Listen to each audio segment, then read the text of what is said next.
Hello everyone, this is Steve here and welcome to GopherHaul. If you haven't started your business yet, what are you waiting for? If you don't start your business this year, you'll be at least 1 year older when you do, so get started today. Today we have a great topic to talk about. We're going to be talking about why no one is using your lawn care coupons. Before we dive into that, I want to point out a few tools to help your business grow. I've just released my latest book, an ebook entitled How to Make More Money with Your Lawn Care Business, and it's available online at bookstores like Amazon. So check this book out. It's full of a lot of lawn care business tips that I learned throughout the years, and most certainly they're going to help your business grow.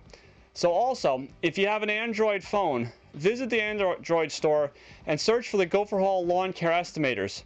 There are 6 different types of estimators that cover different types of jobs you may be bidding on, such as lawn mowing, snow plowing, pressure washing, and mulch jobs. Take the guesstimate out of your estimate with these lawn care business calculators. Now back to our topic. So much can go wrong with your lawn care marketing message that it can be difficult to figure out what happened after the fact. When you go door to door with hundreds of lawn care door hangers or mail out thousands of lawn care flyers, the last thing you can imagine happening is nothing. But that seems to happen all too often. In this discussion from the Gopher Lawn Care Marketing Forum, we look into why your lawn care marketing may not be working and what to do about it. One lawn care business owner wrote us and he said, "This past spring I gave out 200 business cards and went door to door with 300 to 400 door hangers. I had a few lawn signs around town too. On every one of those lawn care door hangers I had a $5 off coupon. A few people that said they got my door hanger had me mow the lawn one time, but they didn't use the coupon and they never hired me after that. When I was done mowing, I asked each customer what they thought of the lawn, and they always said that, in some form or another it was great and they'd hire me again, and I can't figure out why they haven't. These lawn care door hangers I distributed went to high-income neighborhoods, so I'm wondering if it's tacky maybe to use coupons in such an area, or does it come across as being cheap? Do coupons work, or am I doing something else wrong?" So a second lawn care business owner said, "First off, I'd offer a percentage off instead of $5. $5 is not really a lot of money. 10% off looks like a lot more than $5, but besides that, on a $45 mow job, the discount for 10% would be $4.50, and you make an extra 50 cents where you normally would be giving off that $5 as a discount. So it all adds up in the end. Most people who go shopping, they can't even calculate the sales tax in their head, and they're surprised when they get to the register.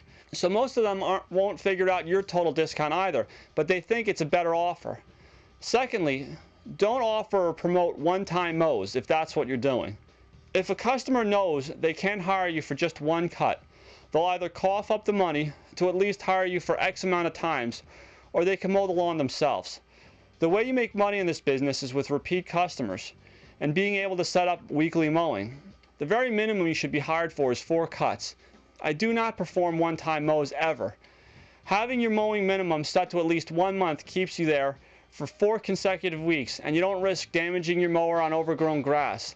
From my experience, people hire you for single-time mows when they can't just do it themselves on this or that specific day, which is very rare. Or 2, they waited until they got a fine from the city, and now they want you to tame the jungle which has been created, which is usually the case.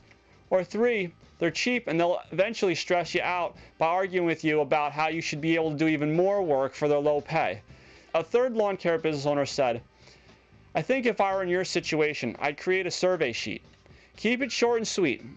You're going to need to find out what you're doing wrong.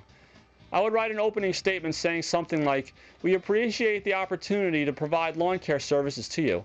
Our company is seeking repeat customers and would appreciate your input. It would be better to have their email address so that they can complete and email it to you. I suspect this would increase the response rate.' Or put something on your website that they could fill out as well. The survey should be structured to give you feedback of what you need to be doing to change your situation.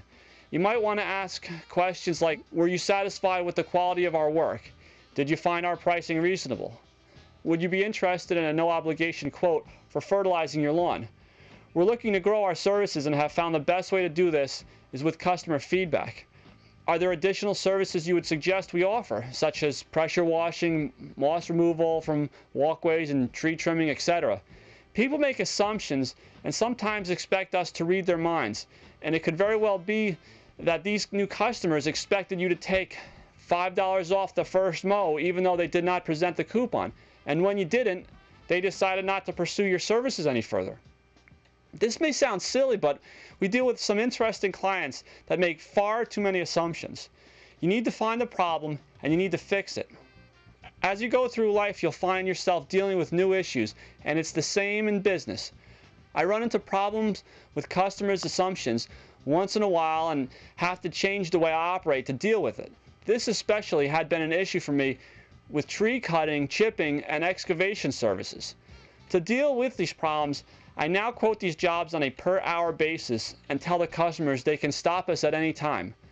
Sure, when I bid the job, they'll get a time range I expect the job to be done by, but we can still have our overruns.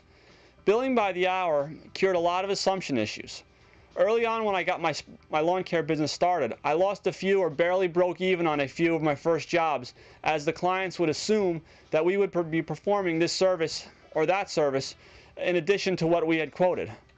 For example, I quoted a tree cleanup job at a customer's home, and after we walked the area together, I said to the customer, you know, hey, this is the price, and they gave me the go-ahead to get started. The next day, the crew showed up and began work on what I instructed them to do. Then the owner all of a sudden comes out and decides he wants to expand the area we talked about, and he assumed we would just remove, you know, trees and shrubs beyond the quoted area for no additional fee. The same thing happened in my excavation side of the business as well. In one excavation job, I told the customer in writing they would need a retaining wall built and steps down to the new area that what I was working on. I neglected to add that we would provide a quote at your request for additional services, and he assumed we were just going to do it. So my point is with all this is there's a lot of miscommunication going on somewhere between you, your marketing, and your customers. Start asking some questions and as to why your customers are not using your coupons, if that's an issue, and find out why they're not hiring you for weekly lawn care. It might be your message, or it might be your demographic group. Your marketing could be the problem as well. Experiment with different variables and then find what changes you can make to get the results you desire. If you need more help in figuring out your operating costs and how to bid jobs, go onto my forum at www.gopherforum.com or read my blog at www.lawnchat.com. And click, there's business calculators online. You can use these, you can ask questions, and you can see how other people bid jobs as well. So until the next time we meet, always remember to dream it, build it, go for it. And ultimately, this show wouldn't be possible if it wasn't for Gopher software. So if you get a chance, you're a lawn care business operator, you need software to run your business, even if you're just starting. The Gopher software is very inexpensive, and what it's going to do is it's going to allow you to get everything organized. It's going to allow you to get all your bills organized, all your schedule organized.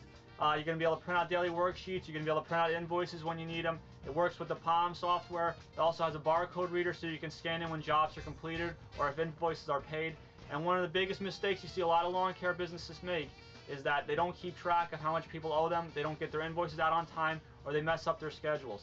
So this also can track your chemical applications, your employee times, and it can also track your equipment preventive maintenance repair schedules.